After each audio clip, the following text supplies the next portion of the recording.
Mari kita akan menyanyikan satu pujian untuk menghantar firman Allah yang akan kita dengarkan bersama dalam ibadah pemahaman firman pada hari ini. Mari kita bersama-sama menyanyikan "O Yesusku" dalam buku KMI nomor 192.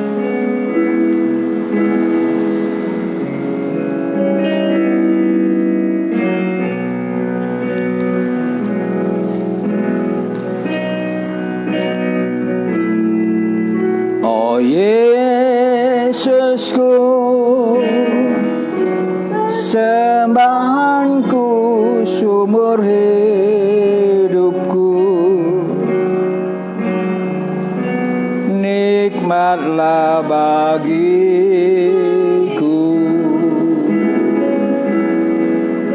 berpikir darimu.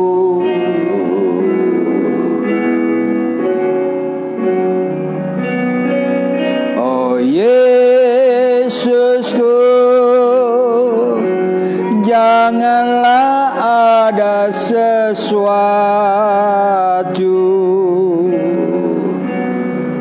yang memisahkan aku dari kasih-Mu. Bait yang pertama, haleluya. Hari demi hari berlalu dalam naungan kasih-Mu, walau dalam lami kematian, namun selalu berkemenangan. Biarlah Kau bertambah-tambah, aku semakin berkurang. Biarlah Kau semakin nyata di dalam hidupku. Bait yang kedua. Bila ku menghampirimu, dalam firman-Mu, nyatalah keadaanku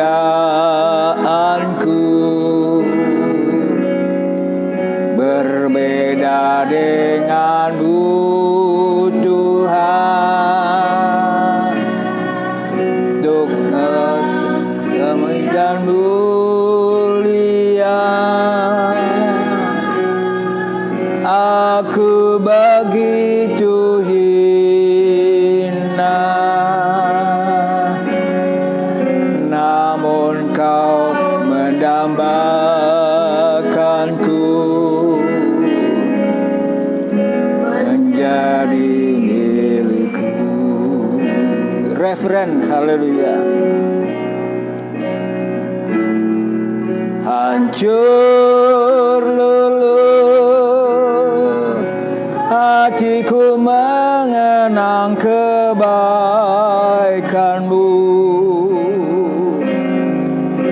Tiap kali ku bertanya, apakah sebabnya?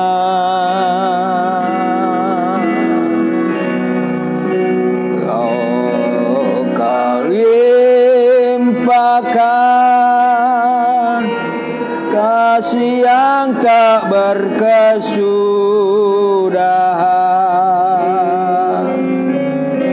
Oh, sungguh tak mengerti,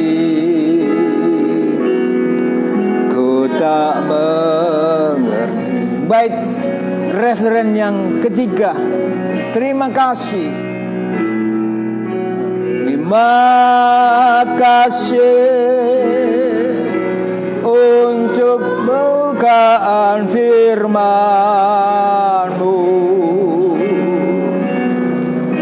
penyataan kasih-Mu pada diriku.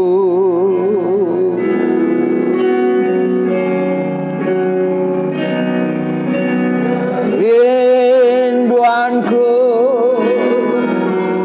untuk selalu bersekutu,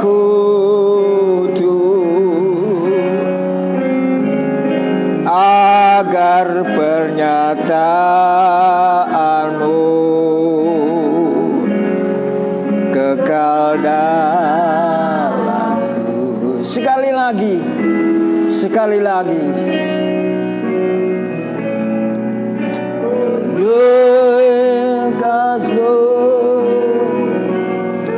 Sembahanku seumur hidupku,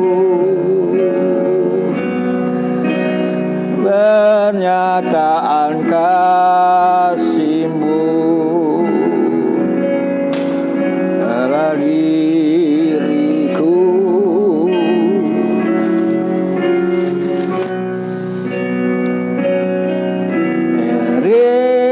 Terimalah untuk selalu bersekutu,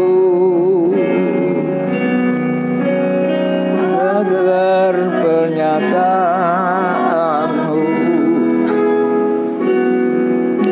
dalamku. Mari kita berdoa untuk kita menyambut firman Tuhan yang kita akan terima pada sore hari ini. Terima kasih Bapa buat kasih kemurahan-Mu yang Kau berikan bagi kami. Jadi kalau kami masih Engkau berikan kesempatan kepada kami untuk kami melayani Engkau, kami mau bersyukur kepada Engkau ya Tuhan. Biarlah kebenaran firman-Mu selalu Engkau nyatakan, sehingga hati kami punya hubungan dengan Engkau selalu dari hari ke hari Tuhan. Untuk kami bisa menikmati pribadi-Mu dalam kehidupan kami. Terima kasih Bapa, inilah ibadah firman yang akan kami sampaikan, dan kami sekalian akan bersama-sama datang di bawah kaki-Mu untuk menerima kemurahan yang Kau berikan kepada kami.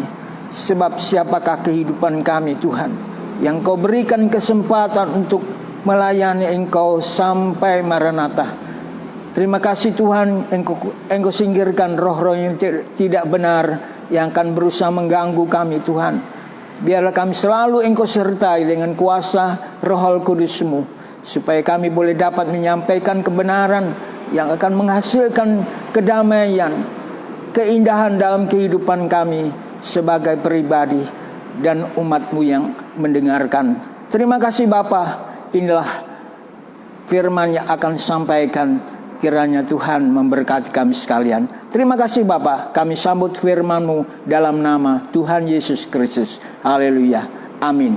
Selamat sore, selamat kita berjumpa dalam acara ibadah streaming ini, untuk kita bersama akan mendengar firman Allah yang Allah telah sampaikan kepada pribadi-pribadi yang sudah mendahului kita. Tetapi sampai hari ini kita juga diberi kekuatan oleh firman yang senantiasa menjadi harapan kita bersama. Mari kita bersama-sama akan mendengarkan firman Tuhan.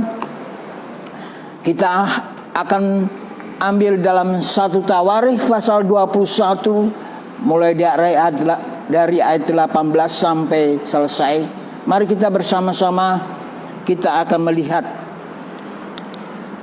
1 Tawarikh pasal yang ke-21 ayat 18. Misbah didirikan dekat Yerusalem, tulah itu berhenti. Semangatnya adalah kita tetap, mengapa kita perlu dipenuhi oleh Roh Kudus, karena memang Roh Kudus akan menolong kita supaya kita punya ketaatan yang sungguh-sungguh, supaya Dia menghantar kita ke dalam kebenaran yang sejati yang kita miliki. Mari kita bersama mulai melihat poin yang pertama, makna yang pertama ayat 18. Kemudian malaikat Tuhan menyuruh Gad mengatakan kepada Daud bahwa Daud harus pergi untuk mendirikan mezbah bagi Tuhan di tempat pengirikan Ornan, orang Yebus itu. Lalu pergilah Daud sesuai dengan perkataan Gad yang diucapkannya demi nama Tuhan. Kita harus dipenuhi Roh Kudus karena kita diharapkan dalam ayat ini adalah yang pertama, yaitu supaya kita dapat mengasihi dan mentaati apa yang menjadi kehendak Tuhan. Sebab kasih Daud itu dia wujudkan dalam bentuk, yaitu Daud mentaati apa yang diperintahkan oleh Tuhan, supaya dia dapat sampai kepada apa yang diharapkan oleh Tuhan, supaya Daud bisa merasa takut akan Tuhan dengan sungguh-sungguh. Dan kemudian ayat 18 ini dimulai dari rasa ketaatan yang sungguh-sungguh. Roh Kudus akan menolong saya dan saudara supaya kita bisa taat dengan sungguh-sungguh sampai kita masuk ke dalam rencana Tuhan.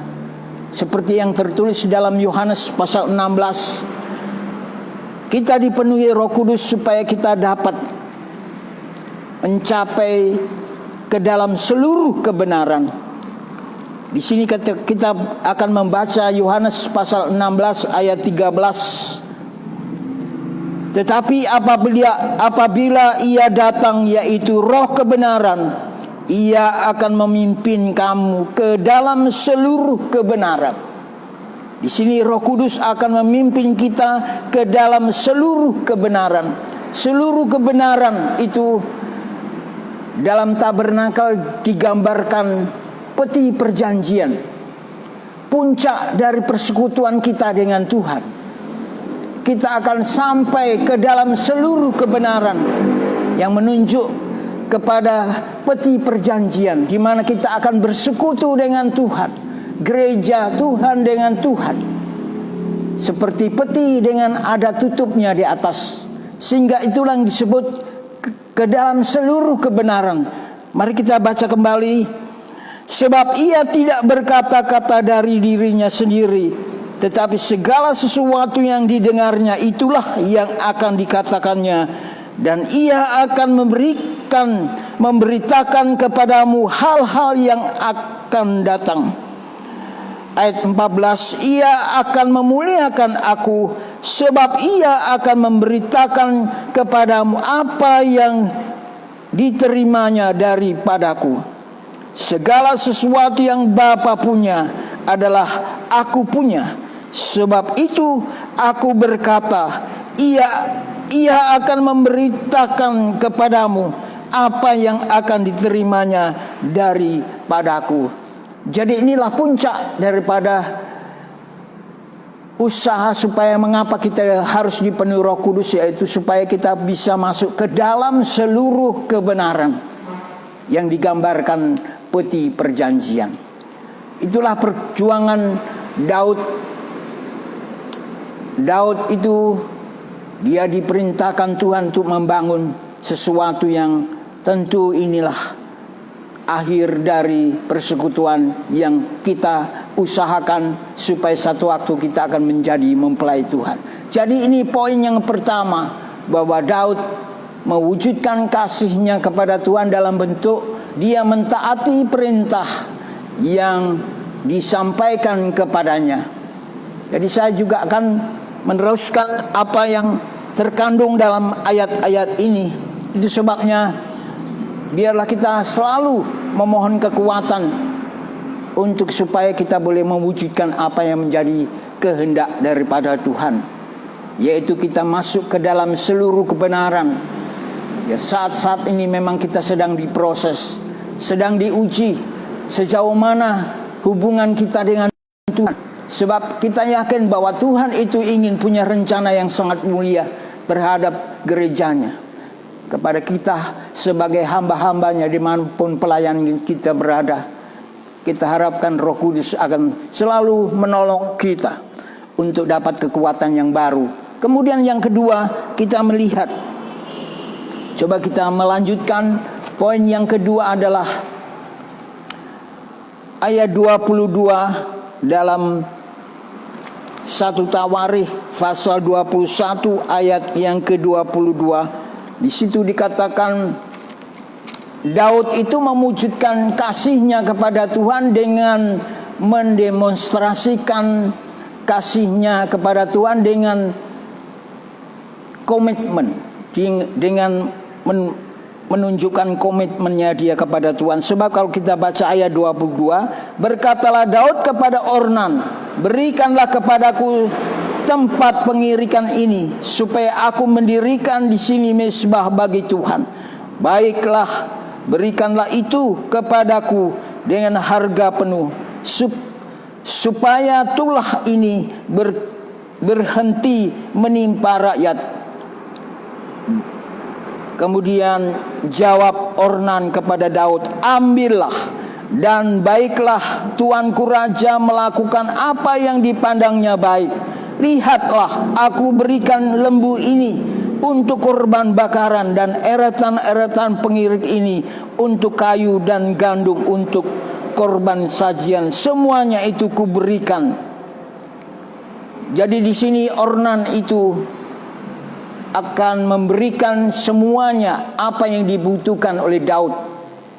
Tetapi dalam ayat 24 di sini dikatakan, tetapi berkatalah Raja Daud kepada Ornan, bukan begitu, melainkan aku akan membelinya dengan harga penuh, sebab aku tidak mau mengambil milikmu untuk Tuhan, dan tidak mau mempersembahkan korban bakaran dengan tidak membayar apa-apa. Jadi sini Daud itu membuktikan kasihnya dengan komitmennya. Ada pendirian. Daud itu mengasihi Tuhan, sebab namanya orang mengasihi Tuhan itu harus ada komitmennya juga. Harus ada bukti bahwa dia mengasihi. Dalam bentuk apa? Dalam bentuk pengorbanan. Jadi saya meminjam istilah Daud itu mendemonstrasikan kasihnya dengan Tuhan dengan membangun komitmen. Kalau Daud mengasihi Tuhan, maka Daud harus berani membayar harga. Seperti saya, kalau saya mengasihi istri saya, ya saya juga harus menyatakan ada pengorbanan. Sebab bukti orang mengasihi itu harus ada pengorbanan. Kalau saya mengasihi Tuhan, saya juga harus mau berkorban dalam hati. Sesulit apapun yang saya hadapi, hal itu tidak akan mengganggu pelayanan kita kepada Tuhan. Sebab kita punya tekad. Daud itu mewujudkan kasihnya kepada Tuhan dengan suatu komitmen. Dia tidak mau gratis. Memang enak kalau diberikan oleh Ornan. Daud tidak membayar apa-apa, tetapi Daud punya prinsip. Kalau saya mengasihi Tuhan, maka sayalah yang harus membayar harga pembangunan bait Allah itu. Suatu bukti yang tentu harus kita lakukan juga. Di saat kita mengasihi Tuhan, maka memang pengorbanan itu harus menjadi bukti. Jadi kalau kita sungguh-sungguh mengasihi Tuhan, ada hal yang harus kita bayar. Entah itu perasaan, entah itu apa saja, kita korbankan demi pelayanan kepada Tuhan.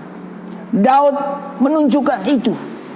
Komitmen itu artinya juga pendirian. Sebab pendirian yang harus dimunculkan. Kalau Daud mengasihi Tuhan, maka Daud mengatakan, sayalah yang harus membiayai semua pembangunan yang saya akan bangun. Jadi ada suatu ketegasan yang sungguh-sungguh. Bahkan di dalam Injil Lukas ada suatu contoh.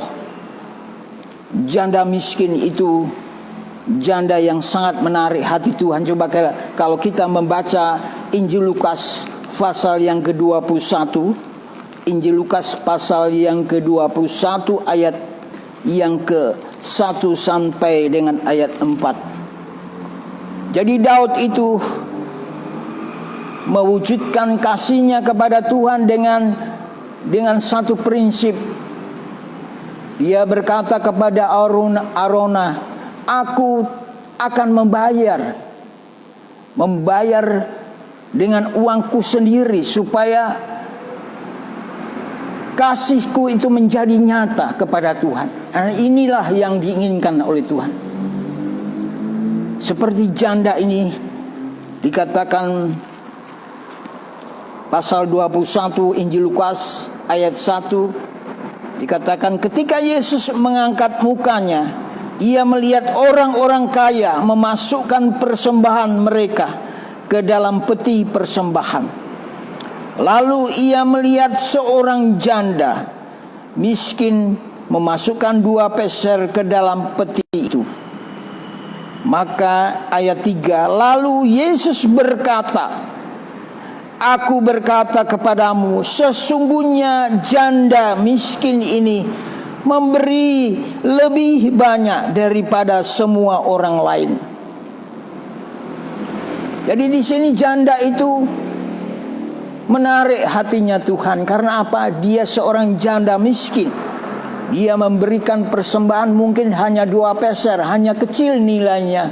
Tetapi di sini ada namanya mendemonstrasikan kasihnya kepada Tuhan dengan suatu kenyataan.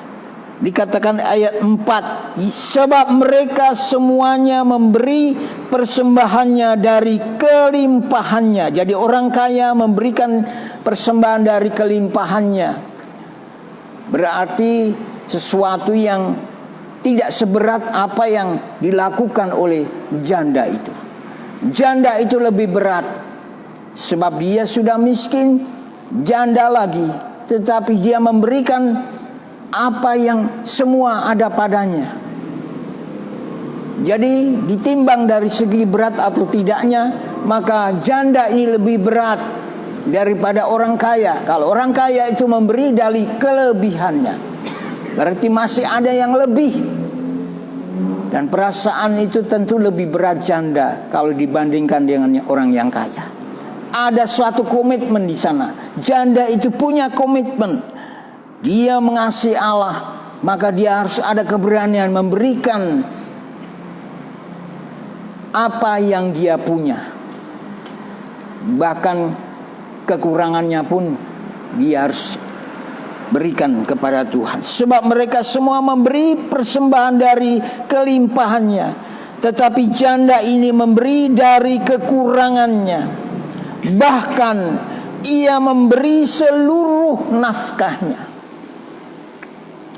Di sini ada suatu komitmen yang lebih membuat Tuhan itu menarik.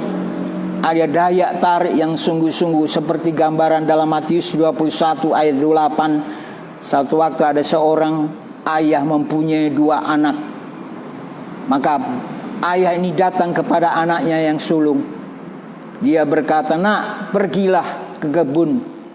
Dan anak ini menjawab, ya Pak, saya akan pergi ke kebun. Tetapi dia tidak melaksanakannya. Saudara bayangkan kalau seorang tua, ayah menyuruh anaknya, dan anaknya disuruh pergi ke kebun, dan dia berkata, ya Pak, saya akan pergi. Ya, ayah itu akan terhibur, bukan dari pernyataannya, tetapi dia akan puas kalau dia anak itu berkata, ya saya akan pergi ke kebun, dan kemudian dia melaksanakannya. Ayah pasti punya kebahagiaan yang sangat sempurna. Karena apa? Karena anak ini mengatakan ya, dan kemudian diikuti dengan suatu komitmen yang benar, yaitu dia melaksanakannya. Tetapi kalau anak ini yang pertama hanya menjawab, ya saya mau pergi, tetapi dia tidak pergi. Maka kemudian dia pergi kepada anak yang kedua. Dia mengatakan, pergilah ke kebun. Anak yang kedua berkata, tidak mau Pak, tidak mau aku ke kebun. Tetapi dia kemudian sadar, apa yang dinyatakannya itu tentu akan membuat ayahnya kecewa. Tetapi meskipun dia mengatakan tidak mau ke kebun, tetapi dia menyadari, akhirnya dia pergi ke kebun, mentaati apa yang menjadi perintah Tuhan. Kalau saudara lihat dalam kisah ini, mana yang lebih baik? mana yang ada komitmen. Seperti Daud, waktu dia mau diberi biaya yang banyak untuk membangun bait Allah oleh Araunah, tetapi Daud berkata, tidak, aku mau bayar sendiri. Inilah yang dimaksudkan hati Tuhan itu lebih suka kalau kita ini punya suatu komitmen. Artinya kalau kita mengasihi Tuhan, mari kita buktikan kasih kita dengan suatu tindakan pelaksanaan. Kita berkorban, mungkin kita berkorban sampai kita tidak memperdulikan apa yang menjadi kepentingan diri kita sendiri. Demi Yesus Kristus kita mau melayani Tuhan. Dan inilah sesuatu yang sangat indah pada pribadi Daud. Dia mengasihi Allah dan dia wujudkan dengan suatu tekad, jangan orang lain yang membayar, tetapi aku sendiri yang membayar. Ini sesuatu pelajaran yang terbaik. Bahkan seperti Maria dan Marta, di situ ada suatu hal bahwa Maria itu punya suatu komitmen, sebab dia memilih yang terbaik, seperti apa yang Tuhan inginkan dalam kehidupannya. Coba kita membaca Injil Lukas pasal yang ke-10. Injil Lukas pasal 10. Tuhan ingin supaya kita ini seperti Daud. Apapun yang terjadi dalam kehidupan kita, kita mau rindu supaya kalau kita sungguh-sungguh mengasihi Tuhan, kita punya tanggung jawab seperti Daud.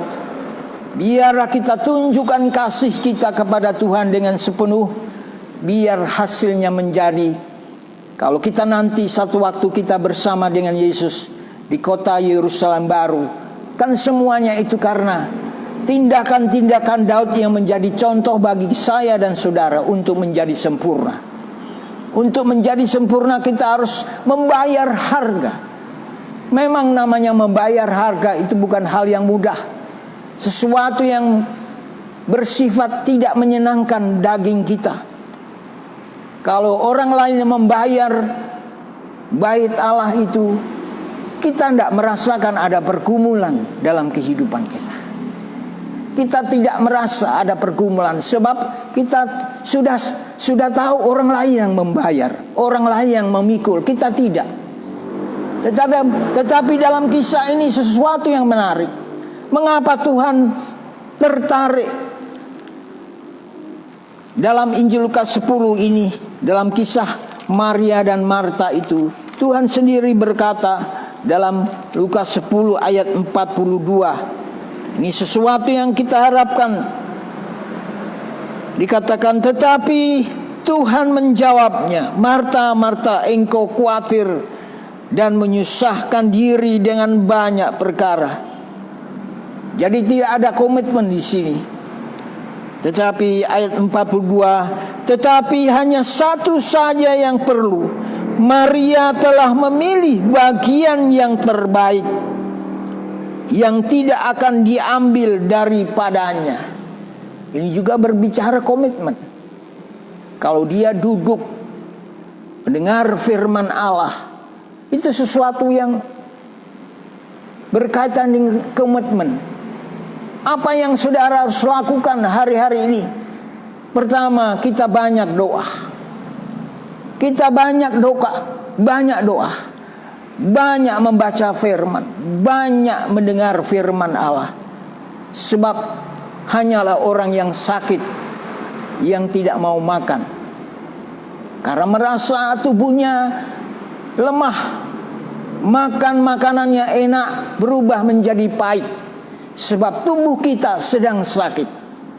Tetapi kalau kita sehat, bahkan kita sedang sakit saja, oleh istri kita, oleh orang tua kita dipaksa harus makan.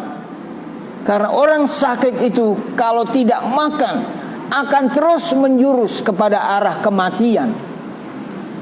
Tetapi kalau kita sakit, kadang-kadang kita dipaksa harus makan. Mengapa? Istri kita paksa makan kita, supaya kita makan. Karena istri kita tahu, wah kalau suami saya sakit tidak punya keinginan untuk makan, dia akan khawatir. Khawatir apa? Penyakitnya akan menjadi-jadi dan mengarah kepada kematian. Demikian juga kekristenan. Maria itu punya komitmen.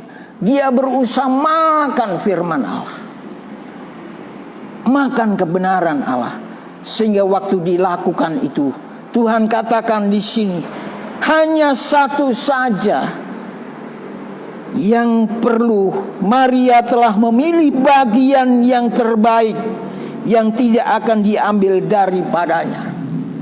Saudara harus makan firman Allah. Saudara harus selalu berdoa kepada Tuhan, apalagi hari-hari saat kita hadapi hidup ini, di zaman-zaman yang kita lihat sangat susah dalam kehidupan kita. Bahkan kalau saudara bisa juga tambah berpuasa, saya juga sangat mendukung itu. Sebab artinya berpuasa itu artinya seperti Daud mengeluarkan biaya sendiri untuk membangun bait Allah itu. Itu komitmen yang terbentuk.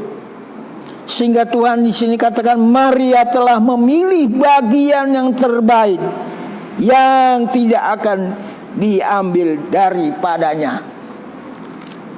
Sungguh ini merupakan suatu pelajaran yang terbaik. Kalau Daud itu mau bayar sendiri, maka Tuhan melihat inilah Daud itu keistimewaan di sini, punya prinsip. Dia mendemonstrasikan kasihnya itu dalam bentuk dia harus berkomitmen, punya pendirian yang teguh bahwa dialah yang harus membangun, meskipun rasanya itu tidak enak bagi daging, tapi itulah kehendak Allah yang Tuhan inginkan. Roh Kudus memimpin kita supaya kita masuk ke dalam kebenaran, seluruh kebenaran. Dan wujudnya itu seperti apa yang dilakukan oleh Maria. Dia mengambil bagian yang terbaik, yang tidak akan diambil daripadanya, yaitu firman Allah. Sedangkan Maria mendapat teguran dari Tuhan. Itu sebabnya Rasul Paulus pun berkata dalam 1 Korintus, dikatakan kita pun sebagai orang Kristen harus mempunyai sifat mau dirugikan. Mau dirugikan.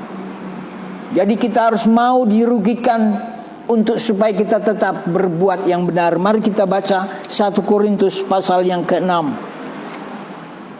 1 Korintus pasal yang ke-6 ayat yang ke-7. 1 Korintus pasal 6 ayat yang ke-7.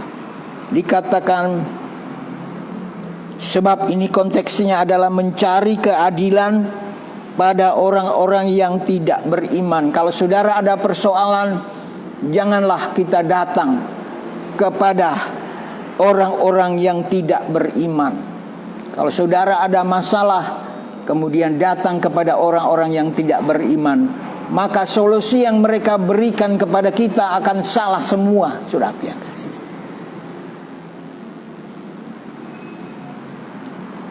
Dikatakan oleh Rasul Paulus, coba kita baca 1 Korintus pasal 6 ayat yang ke-7.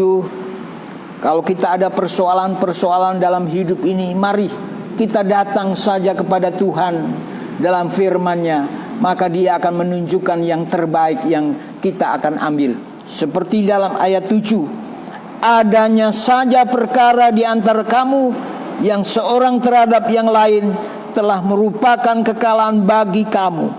Mengapa kamu tidak lebih suka? Jadi Tuhan berkehendak. Kehendak Tuhan adalah kalau kita menjadi orang Kristen, kita harus mau dirugikan. Mungkin ada orang yang memfitnah kita, mungkin ada orang yang merendahkan kita. Kita harus berterima kasih, harus mau dirugikan. Kalau saudara sebagai orang Kristen tidak mau dirugikan, maka kita akan menjadi sama dengan orang dunia. Orang dunia tidak ada yang mau dirugikan.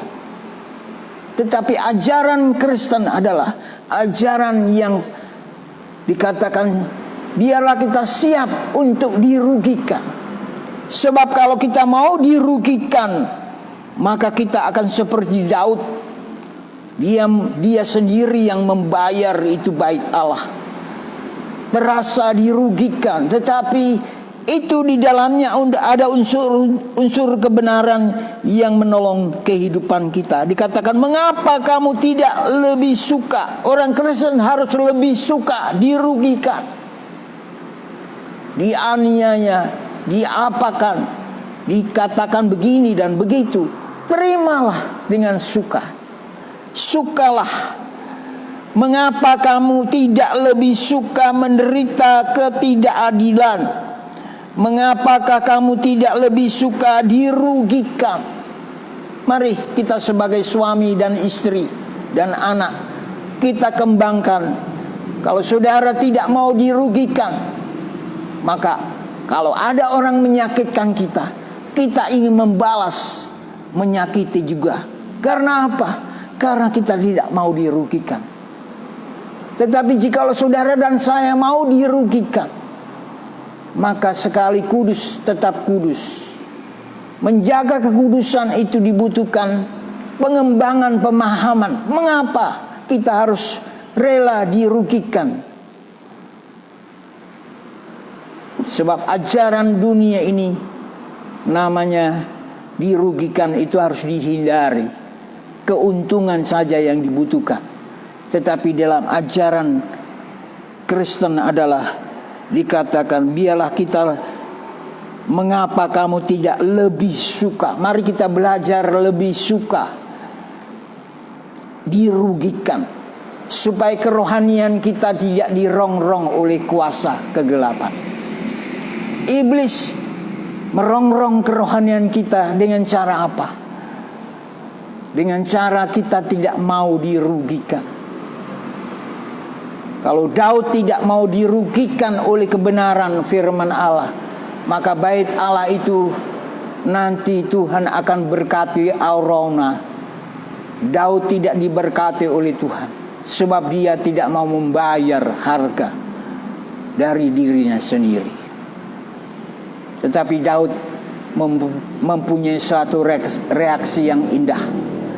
Dia berani dirugikan secara jasmani dari segala miliknya, tetapi untuk Tuhan demi kemuliaan.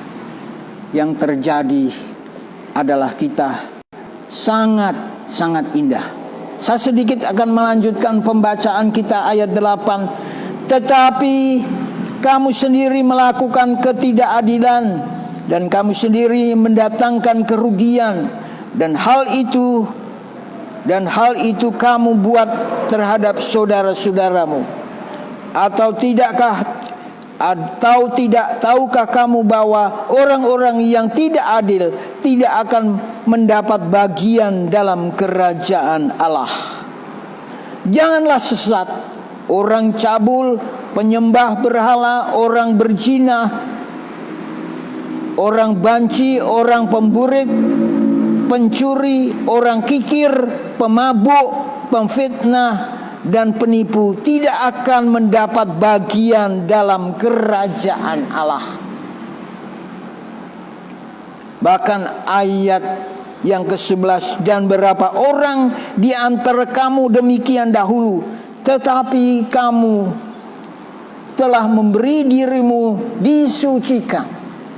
Kalau saudara dan saudara sekalian, saudara adalah orang yang disucikan. Mari siapkanlah hidup ini rela dirugikan.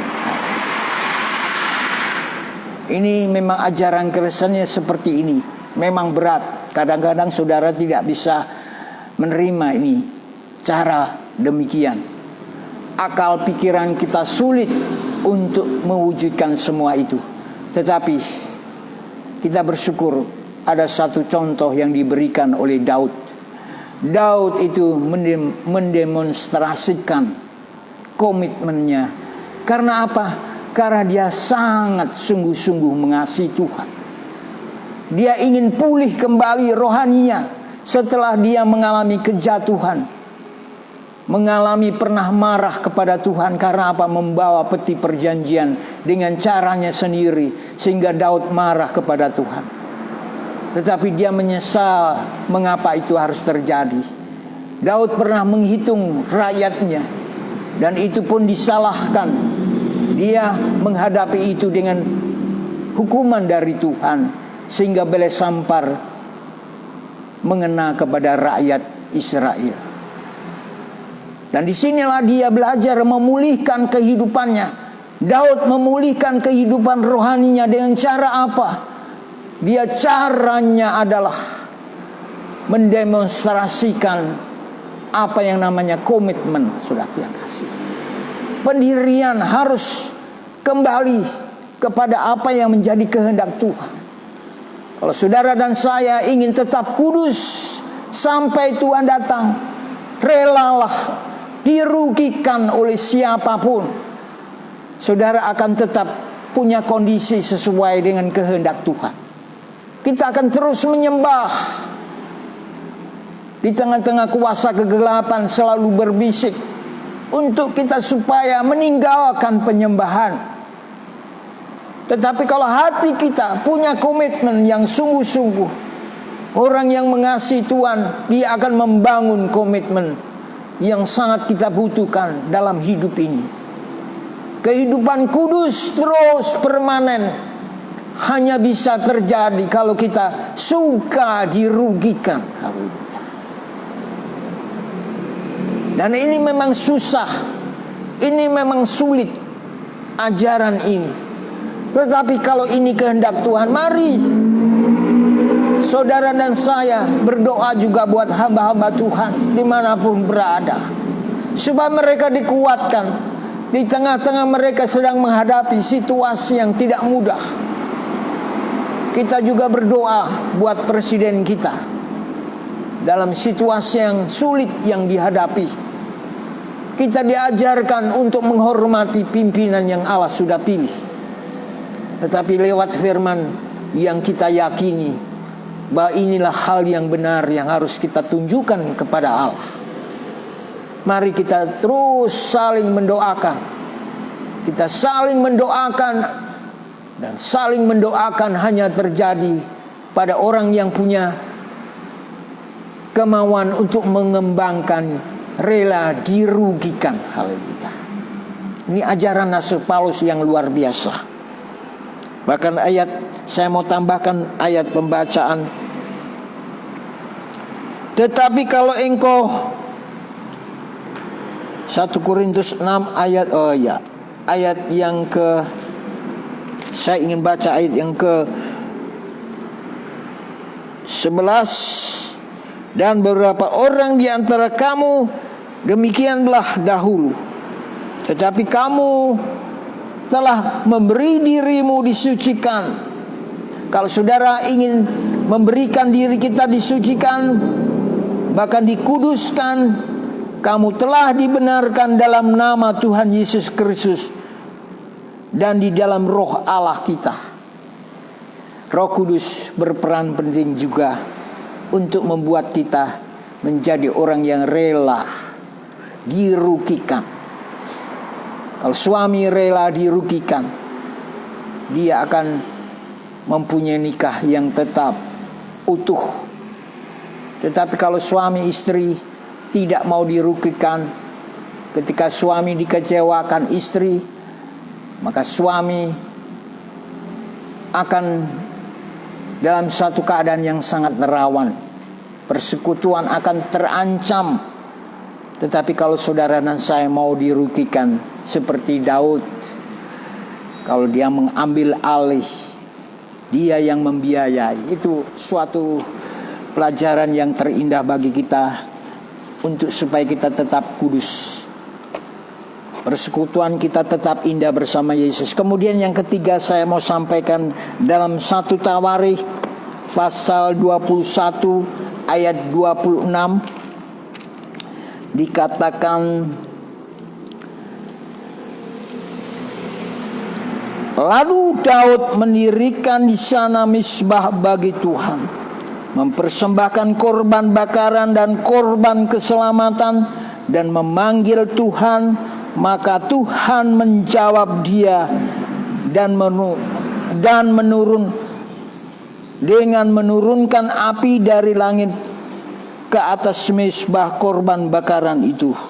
Jadi ayat 26, Tuhan menjawab. Sebab apa? Sebab Daud itu membayar harga. Sehingga apa yang dikerjakan, sebab apa yang dikerjakan Daud itu mengalami keberhasilan, yaitu Tuhan menjawab. Sebab di situ ada 3 kali pengorbanan Daud. Daud berkorban 3 kali. Saya berikan contoh seperti Gideon. Satu waktu Gideon itu mau dipakai oleh Tuhan, tetapi Gideon itu ragu-ragu mau dipakai Tuhan, dan kemudian dia berkata, Tuhan, apa buktinya engkau akan memakai aku menjadi orang yang kau pakai? Maka Gideon kitab Hakim-Hakim pasal yang ke-6, kalau kita baca, Gideon itu mau dipakai Tuhan, tetapi Gideon itu ragu-ragu. Dia bimbang. Sebab apa? Dia dalam kondisi yang memang situasi. Gideon mengatakan, kalau engkau memakai aku, mengapa keadaanku seperti ini, yang tidak bisa menjadi harapan? Aku menjadi orang yang sungguh-sungguh tidak layak engkau pakai. Tetapi Tuhan katakan, engkau aku pakai. Tetapi di sini ada beberapa hal yang kalau kita lihat, ketika Gideon itu bimbang terhadap pemakaian Tuhan, maka Gideon itu berkata ayat 17, maka jawabnya kepadanya, jika sekiranya aku mendapat kasih karunia di matamu, maka berikanlah kepadaku tanda bahwa engkau sendirilah yang berfirman kepadaku. Ayat 18, janganlah kiranya pergi dari sini sampai aku datang kepadamu membuat persembahan. Ketika Gideon itu mau meyakini dirinya bahwa Tuhan akan pakai, dia menggunakan persembahan. Dia menunjukkan komitmennya. Saya dikatakan akan membawa persembahan kepadamu, membawa persembahan dan meletakkannya di hadapan. Firman-Nya, aku akan tinggal sampai engkau kembali. Artinya Tuhan siap menerima persembahan daripada Gideon.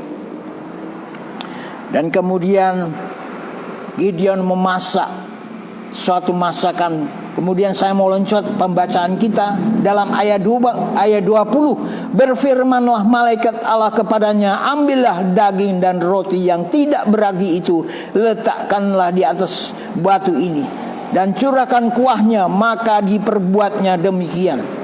Dan malaikat Tuhan mengulurkan tongkat yang ada di tangannya dengan ujungnya. Disinggungnya daging dan roti itu, maka timbullah api dari batu itu dan memakan habis daging dan roti itu. Kemudian hilanglah malaikat Tuhan daripadanya.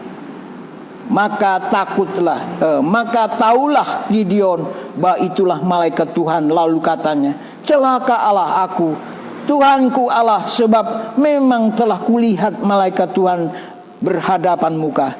Tetapi berfirmanlah Tuhan kepadanya, selamatkan engkau, jangan takut, engkau tidak akan mati.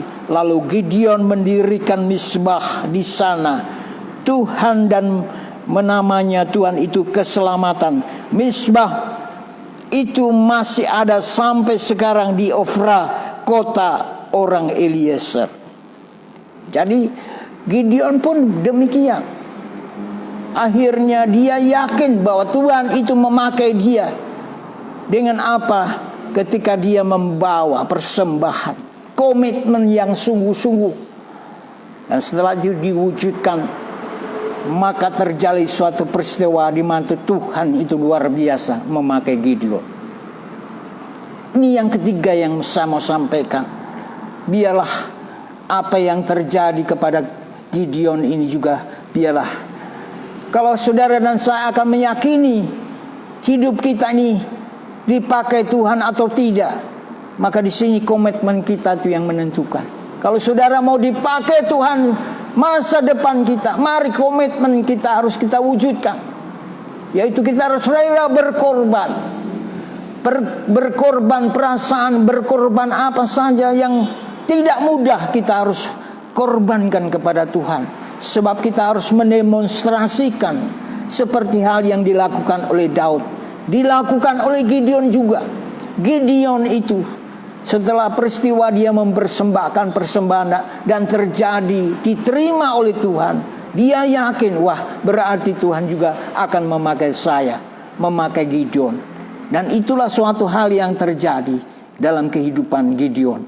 Sama, polanya itu sama seperti Daud, Maria, dan juga kisah-kisah yang sudah menjadi contoh.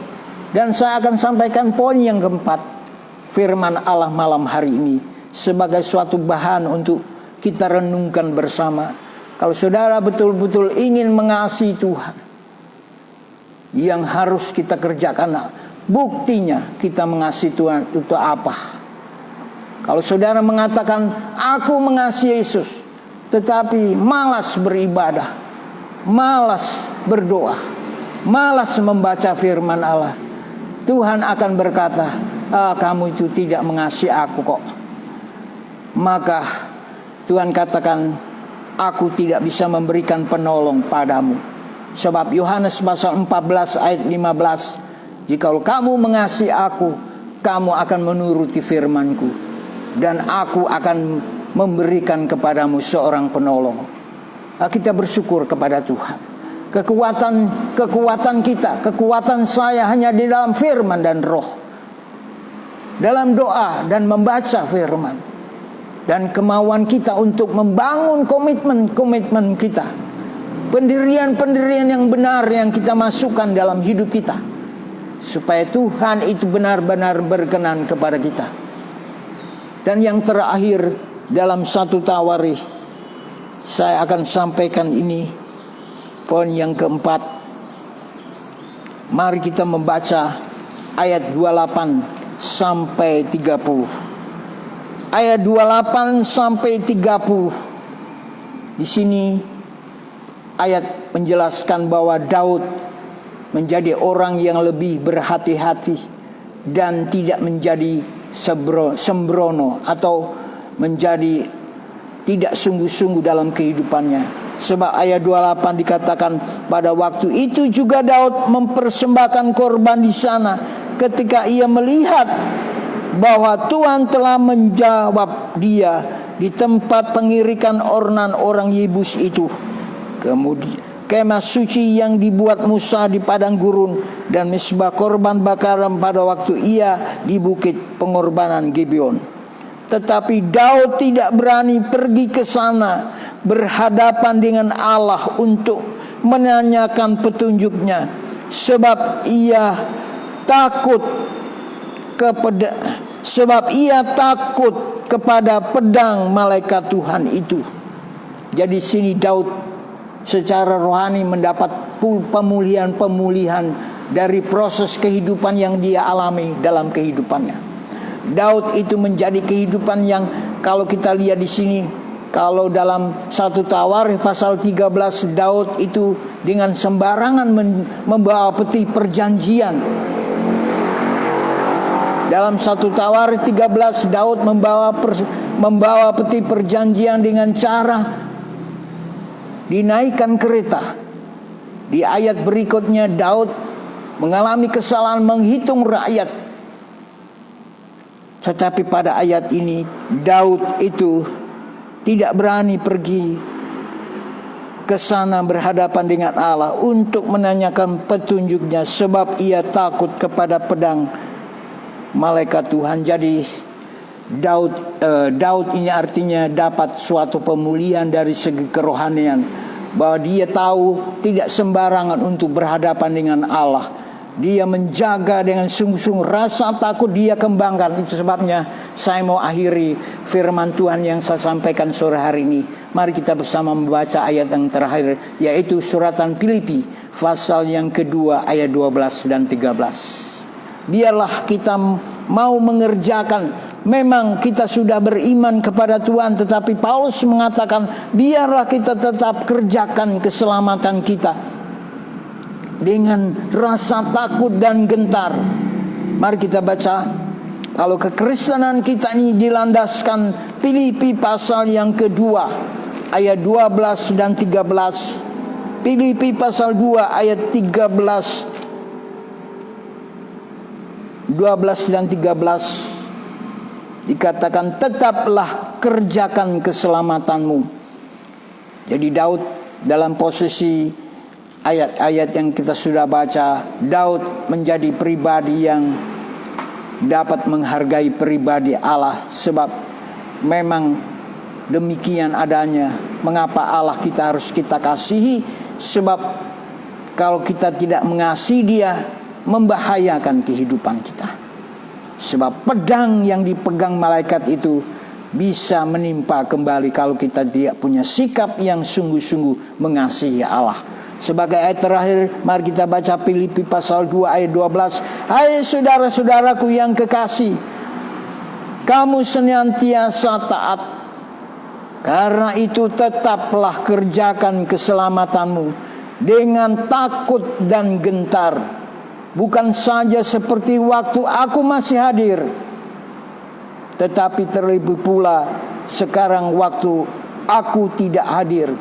Waktu Paulus hadir, jemaat sungguh-sungguh takut.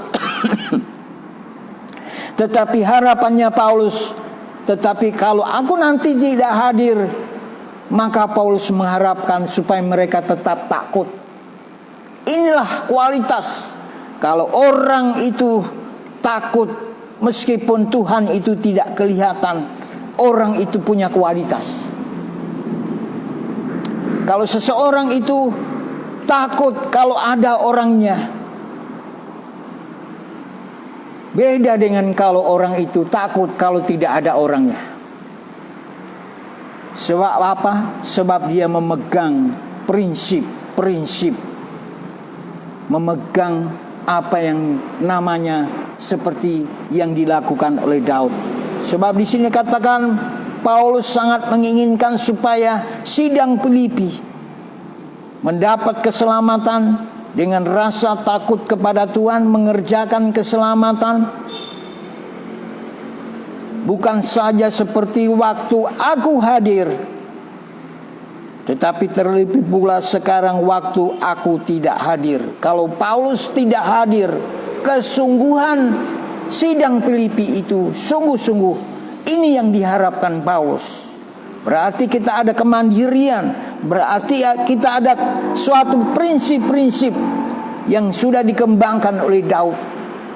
Itulah kenyataan yang sungguh-sungguh diharapkan oleh Paulus. Waktu dia hadir dan waktu dia tidak hadir, diharapkan sama kondisinya.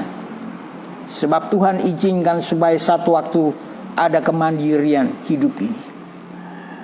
Ayat 13, karena Allah lah yang mengerjakan di dalam kamu baik kemauan maupun pekerjaannya menurut kerelaannya. Jadi Paulus memahami, kalau aku ada dan aku tidak ada, diharapkan sidang Filipi itu hanya bergantung kepada kebenaran yang Allah sudah tetapkan. Itulah sebabnya pada sore hari ini mari kita mohon selalu kekuatan Tuhan, supaya kita tetap punya kekuatan untuk kita bisa melayani Tuhan. Itulah sebenarnya pada malam hari ini. Tentu saya yakin tentu saya tidak bisa lebih lagi karena memang kemampuan saya. Tapi saya percaya firman yang saudara miliki dan saya miliki punya kuasa yang luar biasa. Terutama jikalau kita masing-masing punya karunia yang Allah berikan. Mari kita mohon senantiasa Roh Kudus untuk membimbing kita, sehingga nama Tuhan boleh dimuliakan. Selamat berjuang, selamat kita mengerjakan keselamatan kita dengan rasa takut dan gentar. Seperti Daud, dia tidak berani datang ingin bertanya kepada Tuhan. Bukan berarti apa arti yang lain, tetapi arti yang sesungguhnya Daud ini menghargai betul.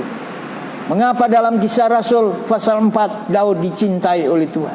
Karena dalam diri Daud ada hal-hal yang luar biasa, seperti yang sangat diharapkan oleh Tuhan, sehingga nama Tuhan selalu dipuji dan dimuliakan. Sekianlah firman Allah yang saya sampaikan. Mari kita akan menyanyikan satu pujian. Kita nyanyikan pujian tadi, Yesus, oh Yesusku. Referennya saja dikatakan, hari demi hari berlalu dalam naungan kasih-Mu. Walaupun mengalami kematian, namun selalu berkemenangan. Haleluya.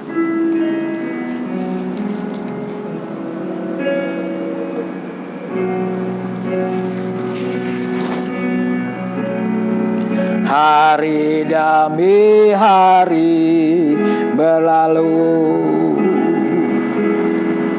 dalam naungan kasih-Mu. Walau mengalami kematian, namun selalu berkemenangan. Biarlah Kau bertambah-tambah, aku semakin berkurang.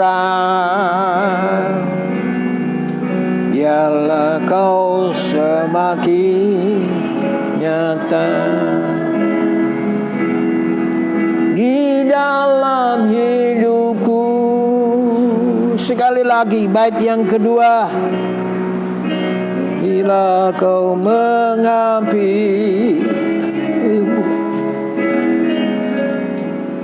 berkaca dalam firman-Mu. Kita berkaca kepada firman keadaan-Mu.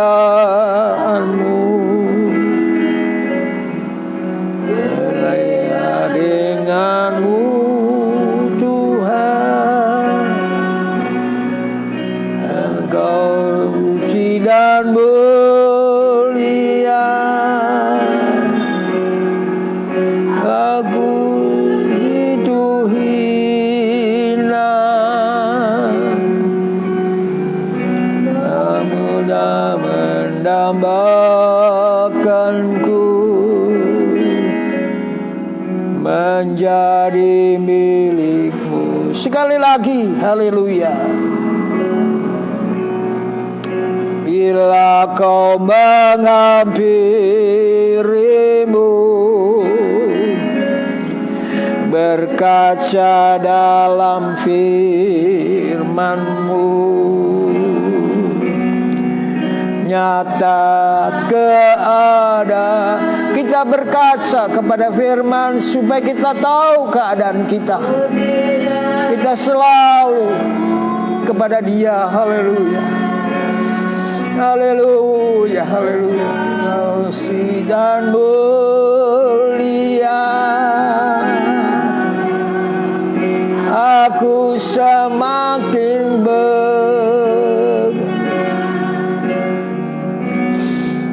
namun Kau mendambakanku menjadi milik-Mu. Haleluya, haleluya, haleluya, haleluya, haleluya, haleluya, haleluya. Biarlah kami siap dirugikan Tuhan, supaya Engkau bertambah-tambah Tuhan. Biarlah kami semakin berkurang-kurang ya Tuhan. Haleluya. Engkau bertambah-tambah, Engkau dimuliakan Tuhan. Haleluya. Kami boleh mengasihi Engkau dengan seperti apa yang menjadi kehendak-Mu ya Tuhan. Engkau semakin hari dimuliakan Tuhan. Haleluya.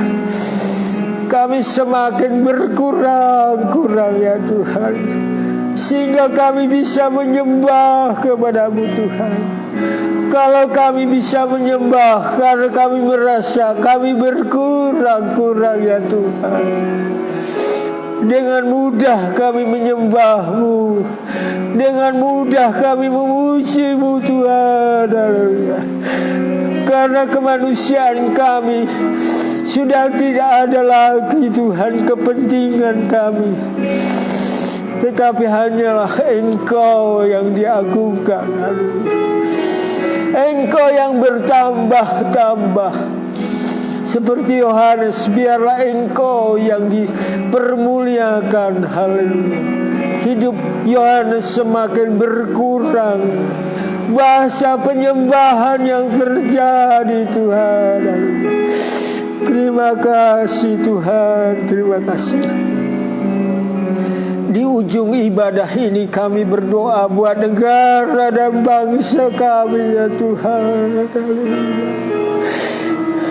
Kami berdoa buat bangsa kami, negara kami ya Tuhan. Biarlah Engkau hadir menolong. Haleluya. Jikalau kami bisa lebih sungguh-sungguh mengasihi Engkau ya Allah, maka Engkau akan turunkan karunia kasih-Mu, sehingga kami menjadi penyembah-penyembah Allah yang sesungguhnya. Kami bisa menyembah kalau kami rela dirugikan ya Tuhan. Terima kasih Tuhan. Inilah hamba-Mu, dan kami akan akhiri ibadah kami malam hari ini. Kami juga berdoa buat negara kami, bangsa kami. Engkau kasih bangsa kami Tuhan. Haleluya. Biar mereka bisa mengenal Engkau dengan baik, dengan ajaran kasih, di mana kami mengajak kepada firman-Mu Tuhan. Supaya kami bisa melihat diri kami siapa di hadapan-Mu. Kemurahan-Mu akan Engkau curahkan dalam kehidupan kami. Terima kasih Bapa. Hamba-Mu akan akhiri ibadah kami. Kiranya cinta kasih kami berdoa juga buat negara kami. Kami juga berdoa buat jemaat-jemaat yang sedang mengalami pergumulan, jemaat-jemaat yang sedang diuji iman mereka Tuhan. Tolong, haleluya. Mampukanlah mereka Tuhan satu persatu, supaya Engkau jamin kekuatan di masa COVID ini Tuhan. Engkau sedang menguji iman kami. Apakah kami tetap sungguh-sungguh mengasihi Engkau? Jikalau kami mengatakan kami mengasihi Engkau, harus ada bukti komitmen kami ya Tuhan. Haleluya. Terima kasih, terima kasih. Inilah doa kami, pemerintahan kami, presiden kami, juga Engkau tolong rakyat kami. Sebagai rakyat kami juga patut mendoakan. Engkau tolong berikan keamanan, kedamaian, kerukunan, supaya rahmat Tuhan Allah turun ke atas negara kami. Kami percaya negara kami bisa Engkau pakai Tuhan, haleluya, untuk memuliakan nama-Mu. Terima kasih. Inilah doa kami hamba-Mu, dan kami mau akhiri ibadah kami hanya di dalam satu nama yang kuasa, yaitu Tuhan Yesus Kristus. Biarlah cinta kasih dan anugerah Engkau limpahkan dari saat sekarang sampai selama-lamanya. Terima kasih. Kami akhiri ibadah kami dalam nama Tuhan Yesus Kristus. Haleluya, haleluya, amin, amin, amin. Sekianlah ibadah streaming. Tuhan memberkati kita sekalian. Haleluya.